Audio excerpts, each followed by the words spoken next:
Okay बच्चा लोग, ये प्रॉपर्टीज ऑफ ट्रायंगल का मेरा फाइनल और बहुत इंपॉर्टेंट टॉपिक होने वाला है। इसमें हम सारा इंपॉर्टेंट सेंटर्स के बारे में डिस्कस करने वाले हैं, वो भी पूरा डिटेल्स में। Centroid capital G, standard notation होता है पूरा। Circumcentre capital O, orthocentre capital H, incentre small I, excentre I1 I2 I3। इससे पहले भी हम इसके बारे में थोड़ा थोड़ा डिस्कस कर चुके हैं इससे पहले वाले वीडियोस में। इसमें हम पूरा डिटेल्स में देखने वाले हैं।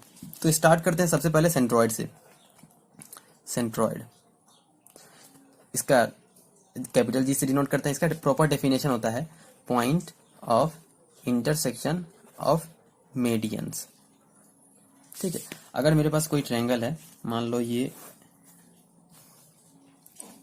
ए बी सी, मीडियन क्या करेगा, किसी भी साइड को दो इक्वल भाग में बांटेगा। ये अगर डी है तो B D equals to C D. ठीक है, बी पॉइंट से अगर कोई मीडियन ड्रॉ करते हैं तो ए सी को दो इक्वल भाग में बांटेगा, इसको ई बोल देते हैं। ठीक है, और सी, तो ये जो आया तुम्हारा पॉइंट ऑफ इंटरसेक्शन, इसको बोलते हैं सेंट्रॉइड। सी वाला जो भी मीडियन होगा वो भी इसी पॉइंट से पास करेगा। ठीक है, ये और ये इक्वल होगा। ठीक है, इसको एफ बोल देते हैं। ये तुम्हारा जी रहा सेंट्रॉइड। सेंट्रॉइड हमेशा मीडियन को 2:1 रेशियो में बांटता है। ठीक है, तो तुम लिख सकते हो A G by G D this equals to 2/1। 2:1 में बांटेगा हमेशा। सेंट्रॉइड हमेशा मीडियन को 2:1 रेशियो में बांटता है। तो यहां से तुम ए जी इक्वल टू लिख सकते हो, ए जी इक्वल्स टू लिख सकते हैं ना 2/3 of A D, 2/3 of A D. ठीक है, और जी डी इक्वल्स टू लिख सकते हो 1/3 ऑफ ए डी, है ना। और A D equals to length of median, इससे पहले वाले वीडियो में हम कर चुके हैं ना। Half of under root of, जो साइड है ए से साइड है तो इसको माइनस करेंगे तो मतलब 2b² plus 2c² minus a²। इस तरह से ए डी आ गया तो वहां से ए जी आ जाएगा, जी डी आ जाएगा, है ना। अच्छा, एक और चीज देखो, अगर हम इस ई एफ को मिला दें तो ये जो ई एफ लाइन है ये पैरेलल होता है इसके बीसी के, है ना। तो यहाँ भी लिख दो E F parallel to BC, है ना। और ई एफ होता है हाफ ऑफ बीसी। ये सब क्लास 10 का प्रूफ है, फिर भी हम एक बार बता दे रहे हैं रिवीजन के लिए। E F equals to half of BC. ठीक है, और एक चीज देखो, ये जो तुम्हारा सेंट्रॉइड होता है वो इस पूरा एबीसी को 3 भाग में बांट रहा है। देखो कैसे, ए बी जी सी और क्या है सी जी ए, 3 ट्रायंगल में, और तीनों का एरिया इक्वल होता है और तीनों 1/3 होता है ऑफ ट्रायंगल एबीसी। तो एरिया ऑफ लिख देते हैं हम, area of triangle A B G this equals to area of triangle B G C this equals to area of triangle C G A, और दिस इक्वल्स टू डेल्टा/3। Delta मतलब बोल रहे हैं एरिया ऑफ ट्रायंगल एबीसी का 1/3, है कि नहीं, ऐसे बोल सकते हैं हम। अच्छा, अब हम चाहते हैं कि सेंट्रॉइड का डिस्टेंस बताओ ये फेस से कितना है। जैसे ये परपेंडिकुलर डिस्टेंस क्या होता है, हमेशा परपेंडिकुलर होता है। उस पॉइंट से परपेंडिकुलर ड्रॉ करो, वही तुम्हारा डिस्टेंस है। इसको अगर एन बोल देते हैं तो हमको चाहिए जी एन। हम बोल रहे हैं कि जी एन का वैल्यू बताओ हमको क्या होगा। जी एन का वैल्यू बताओ। ये जो जी एन है तुम्हारा, इसको हम बोल देते हैं इफ फेस से परपेंडिकुलर डिस्टेंस ना, मतलब इसको पी ए बोल देते हैं हम। ठीक है, तो जी एन इक्वल्स टू ले देते हैं हम पी ए। हमको चाहिए पी ए का वैल्यू, ये वाला वैल्यू हमको चाहिए कितना है, ये वाला जो लेंथ है जी एन, परपेंडिकुलर फेस से डिस्टेंस चाहिए हमको सेंट्रॉइड का। ठीक है, तो हम ऐसा करते हैं, एरिया लिख लेते हैं ना। इसका एरिया क्या है 1/3 ऑफ टोटल एरिया, तो लिख लो उसका एरिया क्या हो जाएगा, हाफ इंटू बेस इंटू इसका हाइट। तो बेस कितना, बीसी मतलब स्मॉल है दिस, तो half into small A into P A this equals to डेल्टा/3, है ना। टोटल का एरिया का 1/3 है ना ये। ठीक है, तो वहां से पी ए इक्वल्स टू क्या आ गया 2 इंटू डेल्टा/3 ए, है ना। उसी तरह मेरा पीबी भी आ जाएगा। पीबी मतलब क्या, बी फेस से डिस्टेंस, बी फेस से डिस्टेंस, ये वाला जो बी फेस है उससे जी का डिस्टेंस, परपेंडिकुलर डिस्टेंस ना। तो वही पीबी इक्वल्स टू क्या हो जाएगा 2 डेल्टा/3 बी, और पीसी इक्वल्स टू, और यहां से पीसी इक्वल्स टू हो जाएगा तुम्हारा 2 डेल्टा/3 सी। ये सब क्या है, सेंट्रॉइड का डिस्टेंस है उसके सामने वाले फेस से। बस चलो, ये इसमें यही रहा तुम्हारा। आप देखो कोई भी ट्रायंगल है उसका सेंट्रॉइड हमेशा उसके सर्कल, उसके ट्रायंगल के अंदर होगा, बाहर तो हो नहीं सकता ना, क्योंकि फेस को तुमको बाइसेक्ट करना है, तो हमेशा ट्रायंगल के अंदर ही होता है सेंट्रॉइड। चलो ठीक है, अब नेक्स्ट आते हैं सरकम सेंटर पे। नेक्स्ट है सरकम सेंटर, कैपिटल ओ से लिखेंगे। इसका डेफिनेशन होता है point of intersection of perpendicular bisector. ठीक है, एक ऐसा लाइन जो परपेंडिकुलर भी हो और इसको बाइसेक्ट भी करे। जैसे ये मेरा अगर ट्रायंगल है ए बी सी, तो इसका बी सी का परपेंडिकुलर बाइसेक्टर किस तरह होगा, इस तरह होगा। इस पे परपेंडिकुलर भी होगा और इसको इक्वल भाग में बांटेगा, इसको डी बोलते हैं। ठीक है, उसी तरह ए सी का परपेंडिकुलर बाइसेक्टर इसे परपेंडिकुलर भी होगा और इसको इक्वल पोर्शन में बांटेगा। ठीक है, इसी को बोलते हैं सरकम सेंटर, इसको कैपिटल ओ से लिखते हैं। ठीक है, अब इस ओ के बी से मिला दो और इसको रेडियस कंसिडर करते हुए तुम अगर सर्कल ड्रॉ करोगे, ये तीनों वर्टिसेस से पास करता है और इसी सर्कल को बोलते हैं सरकम सर्कल। ठीक है, इसको बोलते हैं सरकम सर्कल। ये पॉइंट है तुम्हारा सरकम सेंटर और ये जो रेडियस है इसी को बोलते हैं सरकम रेडियस, कैपिटल आर। यहीं से लिखते हैं ना, A by sine A equals to B by sine B equals to C by sine C equals to 2r, ये लिखते हैं ना, बिल्कुल। चलो ठीक है, अब देखो हम चाहते हैं कि ये जो परपेंडिकुलर डिस्टेंस है ओडी, इसका लेंथ निकालना। हर फेस से कुछ अलग होगा, इसको डी बोल दो, इसको ई बोल दो, इधर में कहीं एफ होगा, परपेंडिकुलर बाइसेक्टर भी तो इधर होगा कुछ, है ना, तीनों एक पॉइंट को कंसाइड करेगा, इसी को तो सरकमसेंटर बोल रहे हैं। तो हम ई है एफ है, हम चाहते हैं ओ डी ओ ई ओ एफ का लेंथ निकालना कितना होगा। इसको मिला दो, ये तुम्हारा ये तो रेडियस है आर है।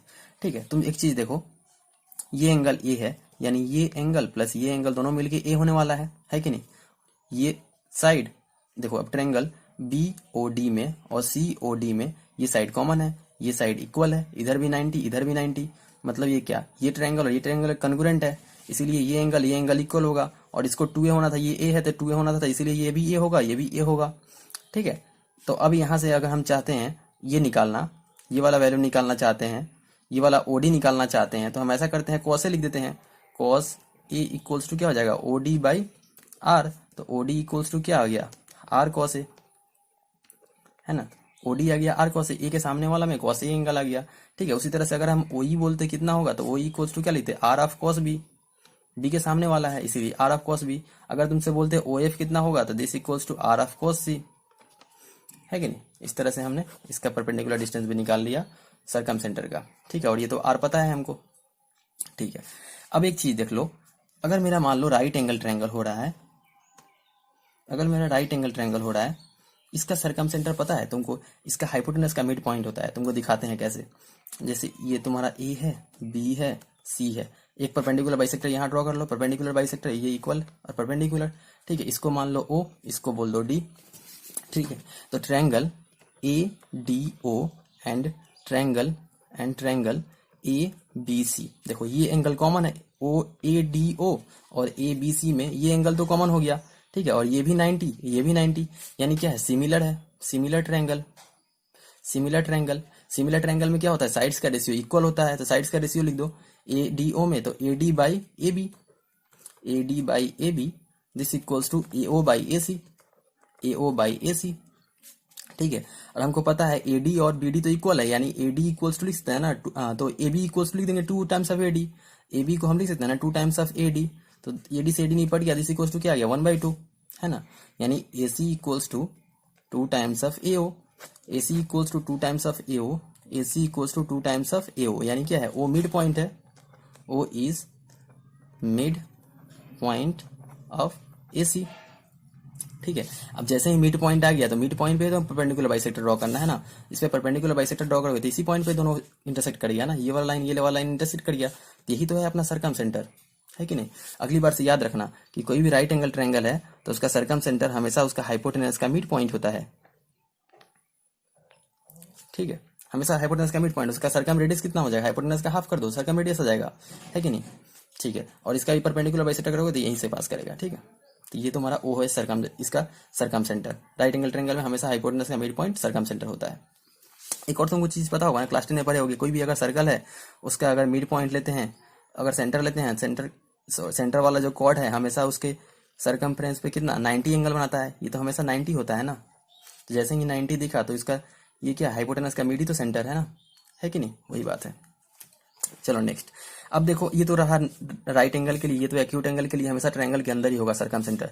लेकिन अगर तुम्हारा ये हो जाए, तुम्हारा ऑब्ट्यूस एंगल ट्रायंगल हो जाए, तो देखो इसमें सेंटर जो है ना, सरकम सेंटर ट्रायंगल के बाहर चला जाता है।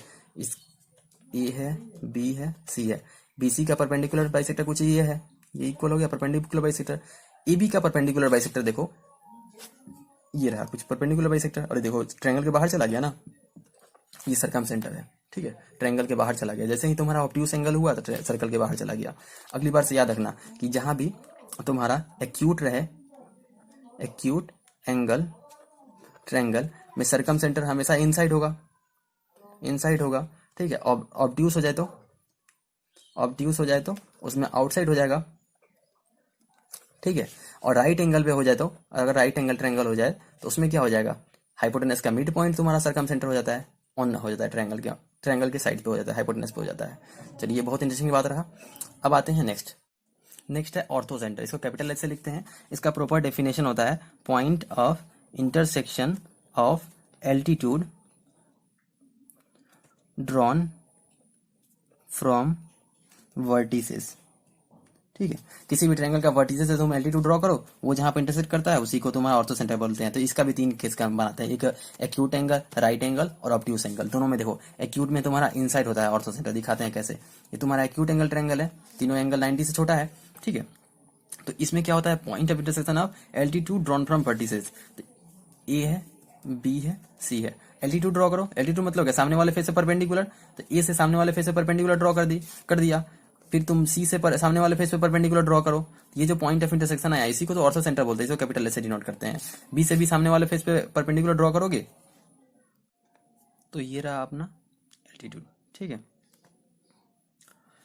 ठीक है, तो ये इनसाइड ट्रायंगल रहा इसका ऑर्थो सेंटर। अगर मेरे पास राइट एंगल ट्रायंगल रहा, ठीक है, अगर राइट एंगल ट्रायंगल है तो इसमें एल्टीट्यूड कहाँ हो जाएगा, A B C. Altitude drawn from vertices, ठीक है। इस पॉइंट से हमको बीसी फेस पे एल्टीट्यूड ड्रॉ करना है, तो ये तो खुद एक एल्टीट्यूड है ना, राइट एंगल ट्रायंगल है, ठीक है। तो ये तो यही एल्टीट्यूड रहा, ठीक है। और सी पॉइंट से एल्टीट्यूड ड्रॉ करेंगे एबी पे, तो ये तो यही रहा, ठीक है। तो यही तुम्हारा ऑर्थो सेंटर हो जाता है, यही एच हो जाता है, बी इक्वल्स टू एच, ठीक है। बी पॉइंट जो है जहां पे राइट एंगल बनता है वही तुम्हारा ऑर्थो सेंटर हो जाता है। अगर मेरे पास ऑब्ट्यूस एंगल ट्रायंगल है, मतलब एक एंगल 90 से ज्यादा है, इसमें देखो क्या होता है, देखो ये है ए, ये है बी, ये है सी।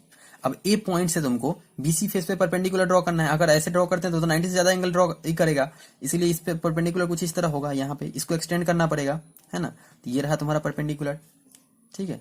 उसी तरह तुम अब देखो, हमको बी पॉइंट से इस फेस पे एसी पे परपेंडिकुलर ड्रॉ करना है, तो इस पे परपेंडिकुलर ड्रॉ कर दो, ये रहा कुछ इस तरह, है ना। अब इसको एक्सटेंड करो तो ये कहाँ पे मिल रहा है, जहां पे मिल रहा है ये तो ऑर्थो सेंटर है, तो ये आउटसाइड ऑफ ट्रायंगल आ गया ना ऑर्थो सेंटर। इसी तरह सी पॉइंट से भी और तुम परपेंडिकुलर ड्रॉ करोगे एबी पे, तो एबी को एक्सटेंड करना पड़ेगा और तब इस पे परपेंडिकुलर ड्रॉ करना पड़ेगा, तो ये कुछ इस तरह होगा, ठीक है। ये रहा तुम्हारा ऑर्थो सेंटर। तो ऑब्ट्यूस के लिए आउटसाइड ट्रायंगल और राइट एंगल ट्रायंगल के लिए जहां पे 90 सबटेंड कर रहा है वो पॉइंट है ऑर्थो सेंटर, और एक्यूट के लिए तो इनसाइड ट्रायंगल, ठीक है।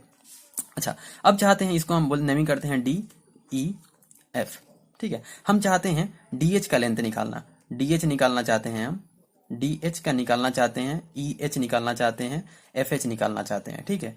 तो हम ये निकालना चाहते हैं तो हम ये एंगल देख लेते हैं कितना है। ये एंगल 90 है, ये एंगल सी है, तो ये कितना हो गया 90 माइनस सी, ठीक है। अच्छा, ये सी के सामने का लेंथ कितना है, स्मॉल सी, और ये एंगल बी है, तो ये अगर 90 सबटेंड कर रहा है तो बीडी का लेंथ कितना हो जाएगा, सी का कॉस बी। तो ये जो यहां से यहां तक है ये क्या है तुम्हारा सी ऑफ कॉस बी, है ना। तो यहां से अब हम लिखना चाहें tan of 90 minus C, tan of 90 minus C अगर लिखें तो क्या लिखेंगे, D H by B D. तो D H by B D, है ना। तो डी एच इक्वल्स टू तो निकालना था हमको, तो D H equals to B D का वैल्यू कितना है, C cos B, C of cos B.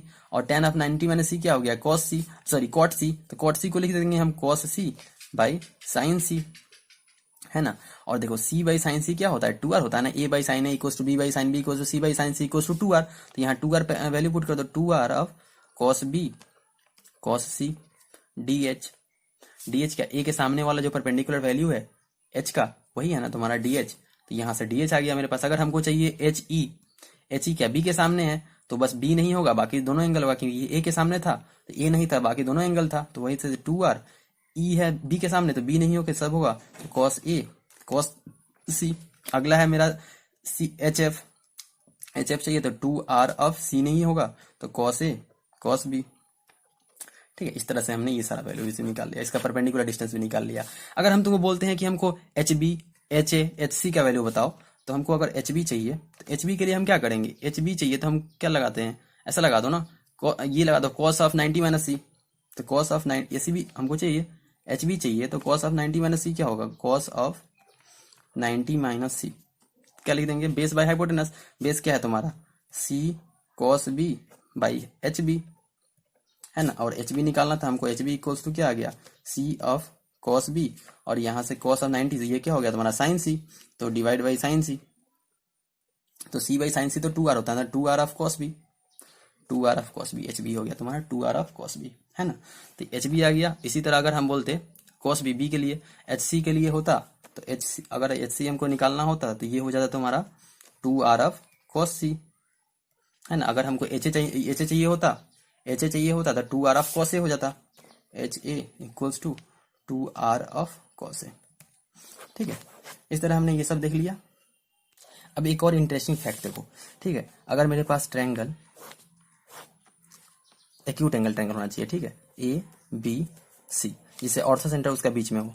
ये अगर मेरा ऑर्थो सेंटर हमेशा point of intersection of altitude drawn from vertices, और बी से भी वर्टिसेस, बी से भी एल्टीट्यूड ड्रॉ करो, ठीक है, ये तुम्हारा एच है, ठीक है। हम चाहते हैं कि तुम इसको मिला देते हैं, ठीक है। हम चाहते हैं orthocentre of triangle A B H, इसका हमको ऑर्थो सेंटर चाहिए, A B H orthocentre चाहिए। ऑर्थो सेंटर कैसे निकालेंगे, ए पॉइंट से परपेंडिकुलर सबटेंड करो बी एच पे, तो बी एच के परपेंडिकुलर सबटेंड करने के इसको एक्सटेंड करो, तो ये पॉइंट, ये लाइन एसी लाइन पे होगा तुम्हारा ऑर्थो सेंटर, ठीक है। उसी तरह बी पॉइंट से परपेंडिकुलर सबटेंड करो ए एच पे, तो इसको एक्सटेंड करते हुए यहाँ पे, तो दोनों कहाँ पे इंटरसेक्ट कर रहा है, सी पे, यानी ए बी एच का ऑर्थो सेंटर सी है, तो इसका ऑर्थो सेंटर कहाँ है, सी है, ठीक है। उसी तरह ट्रायंगल बी सी एच का ऑर्थो सेंटर क्या हो जाएगा, ट्रायंगल बी सी एच का ऑर्थो सेंटर ए हो जाएगा, है कि नहीं, क्योंकि इस पॉइंट का परपेंडिकुलर इस लाइन पे ए पे जा रहा है, फिर इस पॉइंट का परपेंडिकुलर इस लाइन पे ए पे चला जाएगा, तो इसका ए हो गया, ठीक है। उसी तरह ट्रायंगल ए बी एच हो गया, बी सी एच हो गया, उसी तरह ए सी एच का भी ऑर्थो सेंटर कहाँ चला जाएगा, बी पे चला जाएगा, उससे जस्ट सामने वाला एंगल, ठीक है। बहुत इंटरेस्टिंग पॉइंट है। एक और इंटरेस्टिंग पॉइंट देखो, अगर मेरे पास इसी में ले लेते हैं ना, कि अगर मान लो इसका ये सरकम सेंटर है, सरकम सर्कल है, ठीक है, इसका ये अगर सरकम सर्कल है, ठीक है, तो हमारा क्या होता है ना, इसको अगर हम पॉइंट पी बोलते हैं, तो इस एच का इमेज बीसी के अबाउट, एच का इमेज बीसी के अबाउट इस सर्कल पे लाई करता है, ठीक है। इसको एच डैश बोलो, ठीक है। इस एच का इमेज बीसी के अबाउट, इस बीसी लाइन के अबाउट इसका इमेज इसी सर्कल पे लाई करता है, ठीक है। इस सर्कल पे लाई, इस सर्कम सर्कल पे लाई करता है, ठीक है। कैसे लाई करता है तुमको दिखाते हैं, इसको इससे मिला दो, इससे इसको मिला दो, और इसको देखो, देखो कैसे होता है, क्या होता है ना। अब देखो एंगल, ये वाला एंगल हम चाहते हैं कितना होगा, तो ये ए पी सी, ये 90 है, और ये एंगल सी है, तो ये क्या हो गया 90 माइनस सी, ठीक है। अब देखो ये 90 माइनस सी हो गया, तो इस पॉइंट से सी और एच से, सी और एच डैश से, सी और एच डैश से सेम एंगल है, और यहाँ से भी सेम एंगल है, ये सी बी एच डैश, यानी ये 90 माइनस सी, तो ये भी कितना हो गया 90 माइनस सी, है कि नहीं। उसी तरह अब देखो बी और सी से, ठीक है, बी और सी से उतना क्या, छोड़ो ना, तुम देखो ये एंगल और ये एंगल सेम है, ठीक है। ये 90 है यहाँ पर, यहाँ 90 ये है, यानी ट्रायंगल ए, इसको बोल दो तुम पी है, इसको बोल दो तुम टी, ठीक है। ट्रायंगल ए डी एच और बी पी एच दोनों सिमिलर है, दो एंगल सेम हो गया ना, ये एंगल सेम है, ये भी 90 है, ये भी 90 है, तो तीसरा एंगल भी तो सेम ही होगा, ट्रायंगल में तीनों 180 होता है, तो ये 90 माइनस सी, तो ये भी 90 माइनस सी, है ना, ये भी 90 माइनस सी हो गया। अब triangle B P H, triangle B P H और triangle B P H dash, देखो ये साइड कॉमन हो गया, ये एंगल सेम है, और ये एंगल 90 है कि नहीं, तो क्या हो गया देखो, तो कॉन्ग्रुएंट हो गया ना, triangle this is congruent to triangle B P H dash, दोनों कॉन्ग्रुएंट हो गया। इसीलिए तुम यहाँ से क्या कमेंट कर सकते हो, H P equals to P H dash, है ना। इसीलिए इमेज ऑफ ये orthocentre, image of orthocentre about its side lies on circumcircle, ठीक है, in acute angle triangle, in acute angle triangle, ठीक है। बहुत इंटरेस्टिंग फैक्ट था ये। चलो नेक्स्ट आते हैं आगे।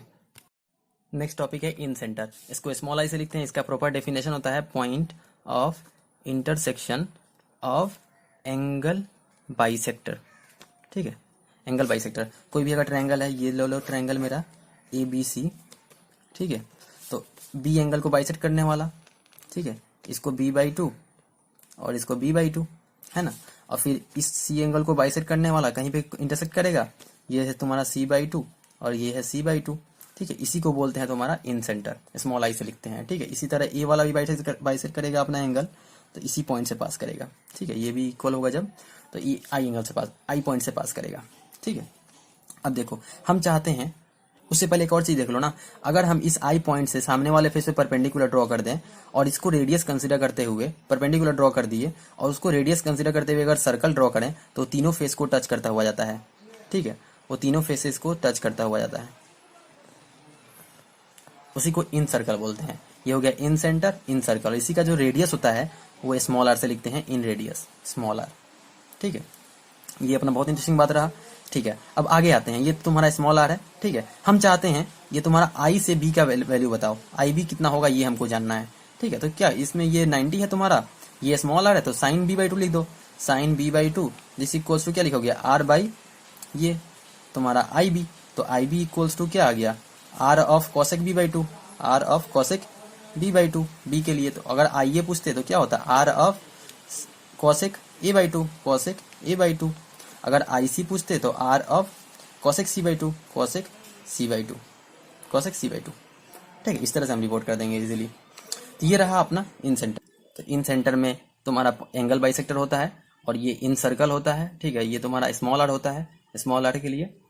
और delta equal to R S तो हम तुमको पहले ही प्रूव कर चुके हैं। और एक बात देख लो, एक और चीज, अगर ये मेरा ट्रायंगल, इन सेंटर हमेशा किसी भी ट्रायंगल का अंदर ही होता है, क्योंकि वो तो एंगल बाइसेक्टर होता है ना, तो वो ट्रायंगल के हमेशा अंदर होता है, चाहे कैसा भी ट्रायंगल हो, ठीक है। एक और फैक्ट देख लो, दिखाते हैं। अगर ये ए है, ये बी है, सी है, तो इन सेंटर क्या होता है, तुम्हारा एंगल बाइसेक्टर जो होता है ना, ये जो तुम्हारा एंगल बाइसेक्टर है, ये तुम्हारा साइड्स को उसके अपोजिट, ये अगर तुम्हारा, ये तो तुम्हारा कितना है, स्मॉल ही है, ये तुम्हारा स्मॉल ही है, इसका स्मॉल सी, इसका स्मॉल बी, ठीक है। तो ये जो डी पॉइंट है इसको साइड्स के रेशियो में बांटता है, ये सी इस टू बी में बांटता है, ठीक है। तुम इसको लिख सकते हो B D by D C, this equals to C by B, C by B, ठीक है। हमेशा इन सेंटर इस तरह से तुम्हारा, ये इन सेंटर वाला ये जो पॉइंट है, इसी तरह यहाँ से भी तुम्हारा एक लाइन, ये एंगल बाइसेक्टर होगा, एंगल बाइसेक्टर होगा, ठीक है। तो वो क्या करेगा, ये वाला एंगल, ये एंगल इक्वल है, ये एंगल और ये एंगल इक्वल है ना। तो ये क्या करेगा, तुम्हारा साइड्स के रेशियो में बांटेगा। तो इसको कैसे बांटेगा, तो ये तुम्हारा ए है, तो ए इज टू बी में, इधर वाला पोर्शन बी, इधर वाला पोर्शन ए, इस तरह से रेशियो में तुम्हारा बांटता है। और ये जो आई सेंटर है ये तुम्हारा किस तरह बांटता है, जो साइड है, ये जो ए साइड है उसको ए रेशियो में, और इधर वाला साइड जो है, ये बड़ा वाला पोर्शन, ये बाकी दोनों साइड का समेशन के रेशियो में, तो ये बाकी बी प्लस सी रेशियो में, बी प्लस सी, ठीक है। तो ऐसे हम कमेंट कर सकते हैं ना, A I by I D this equals to B plus C by A, ठीक है। इस तरह से कभी कैलकुलेशन करना तो इसमें बहुत काम आ जाएगा, ये तुम्हारा जो है ना, तुम्हारा बहुत आगे कैलकुलेशन की स्पीड कर देगा। चलो नेक्स्ट अपना फाइनल पॉइंट है एक सेंटर। इसका प्रॉपर डेफिनेशन होता है point of intersection of one internal angle bisector and two external angle bisector,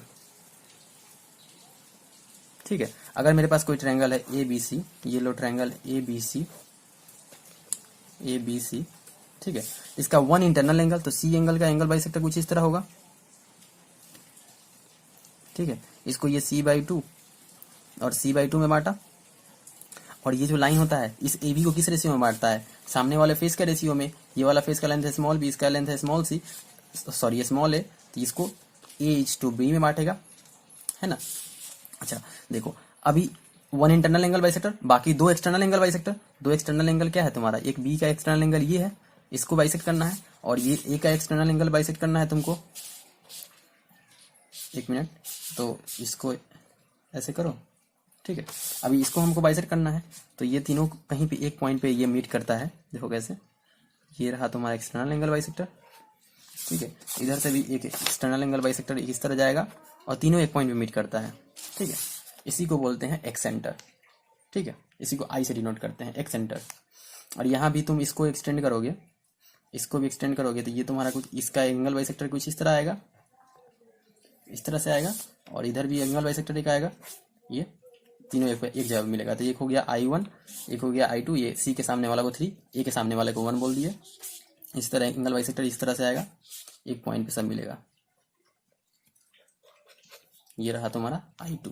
और ये जो है तुम्हारा स्मॉल आई इन सेंटर वाला एंगल बाई सेक्टर वाला है कि नहीं, ये है तुम्हारा स्मॉल आई किस रेशियो में बांटता है, ये तुम्हारा बी है, ये बी सॉरी ये वाला फेज ए है, ये बी प्लस सी, ये भी बी प्लस सी रेशियो, ये ए रेशियो में बांटता है। ठीक है, ये हो गया तुम्हारा I1 I2 I3। ठीक है, अब इस तरह से I1 से तुम अगर परपेंडिकुलर इस पे ड्रॉ कर दो सामने वाले फेस पे, और इसको रेडियस लेके तुम सर्कल ड्रॉ करोगे, तो बाकी जो भी ये साइड्स है ना इसको एक्सटेंड करो, तो उस पे तुम्हारा टच करता हुआ जाएगा ये। ठीक है, उसको टच करता हुआ जाएगा। तो ये तुमने इस पर से परपेंडिकुलर I1 से परपेंडिकुलर BC पे ड्रॉ किया। अब इसको तुम रेडियस एज्यूम करते हुए सर्कल ड्रॉ करोगे, तो बाकी साइड्स पे ये टेंजेंट होगा, सॉरी बाकी साइड्स को टेंजेंट की तरह टच करेगा, बिल्कुल इस तरह से। इसको बोलते हैं एक्स सर्कल, एक्स सर्कल। ठीक है, और एक्स रेडियाई होता है ये R1। ठीक है, R1 equals to delta by S minus A, this equals to delta by S minus A, हम तुमको पहले ही बता चुके हैं ये सब। R2 equals to delta by S minus B. ठीक है, इस तरह से I1 हो गया, I2 हो गया, I3 हो गया। ठीक है, R1 हो गया, R2 हो गया, इसी तरह इधर भी R2 होगा, R3 होगा, उसको बोलते हैं एक्स रेडियाई। ये हो गया तुम्हारा एक्स रेडियाई। ठीक है, R1 R2 R3, बस यही है। नेक्स्ट कंक्लूजन देख लो, हमेशा सेंट्रॉयड को जी से लिखते हैं, ऑर्थो सेंटर एस से लिखते हैं, और सरकम सेंटर को ओ से लिखते हैं। 2:1 रेशियो में सेंट्रॉयड ऑर्थो सेंटर और सरकम सेंटर को डिवाइड करता है।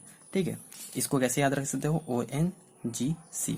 जी क्या है, सेंट्रॉयड, ये 2:1 रेशियो में बांट रहा है। 2:1 रेशियो में ये तुम्हारा दिखाता है सरकम सेंटर, और ये दिखाता है तुम्हारा ऑर्थो सेंटर। ठीक है, नेमिंग डिफरेंट है, H है, यहाँ O है, 2:1 याद रखना हमेशा। और हमेशा कोलिनियर होता है, किसी भी ट्रायंगल में H G और वो कोलिनियर होता है। ठीक है, और 2:1 रेशियो में बांटता है। ठीक है, नेक्स्ट, अगर तुम्हारा आइसोसेलेस ट्रायंगल है, आइसोसेलेस ट्रायंगल बोलते हैं तुम्हारा जिसमें दो साइड इक्वल हो जाए। ठीक है, इसका लेंथ ए, इसका भी लेंथ ए। ठीक है, तो इसमें तुम्हारा देखो एंगल बाइसेक्टर भी सेम हो जाता है। ठीक है, एंगल बाइसेक्टर ये तुम्हारा है एंगल बाइसेक्टर, एंगल बाइसेक्टर हो गया, और यही तुम्हारा मीडियन भी हो जाता है, दोनों इक्वल भाग में बांटता है, यही तुम्हारा मीडियन भी हो जाता है। ठीक है, और यही तुम्हारा क्या हो जाता है, एल्टीट्यूड भी हो जाता है, परपेंडिकुलर भी हो जाता है, यही तुम्हारा एल्टीट्यूड भी हो जाता है, एल्टीट्यूड भी हो जाता है। और देखो मीडियन भी हो गया, एंगल बाइसेक्टर भी, सॉरी एल्टीट्यूड भी हो गया, तो ये दोनों मिला के क्या हो गया, परपेंडिकुलर बाइसेक्टर, परपेंडिकुलर बाइसेक्टर। ठीक है, तो यहाँ से एंगल बाइसेक्टर पे क्या डिपेंड करता है तुम्हारा, स्मॉल आई, मीडियन से क्या आता है कैपिटल जी, एल्टीट्यूड से क्या आता है तुम्हारा कैपिटल एच, और परपेंडिकुलर बाइसेक्टर से क्या आता है ओ। तो ऑल क्या हो गया, कोलिनियर, ऑल कोलिनियर हो जाता है, सब एक ही लाइन पे लाई करता है। ठीक है, तो ये तो हमारा आइसोसेलेस ट्रायंगल में हो गया, और ऐसे जनरली एच जी और वो कोलिनियर होता है। ठीक है, ये तीनों कोलिनियर होता है, और इसमें आइसोसेलेस ट्रायंगल में चारों कोलिनियर हो जाता है।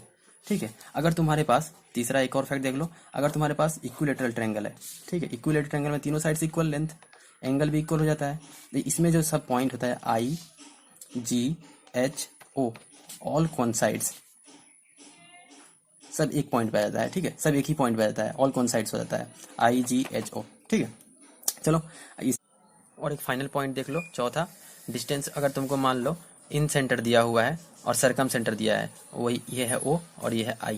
ठीक है, तो इसके बीच में जो डिस्टेंस होता है, ये अगर मान लो बीच में D डिस्टेंस है, तो D इक्वल्स लिखते हैं under root of capital R का square minus 2 times small r capital R। ठीक है, ये R क्या है, सर्किम रेडियस, R क्या है तुम्हारा सरकम रेडियस, और स्मॉल r क्या होता है, इन रेडियस, रेडियस। ठीक है, ये बस फॉर्मूला काम का है, बाकी इसका डेरिवेशन बहुत गंदा होता है, इसलिए इसको तुमको नहीं बताया। चलो इस चैप्टर में इतना ही है, आगे कुछ नहीं है। बाकी हम अब इसके बाद नेक्स्ट चैप्टर स्टार्ट करेंगे, इसके लिए इतना ही रखते हैं। लाइक शेयर सब्सक्राइब करो, थैंक यू।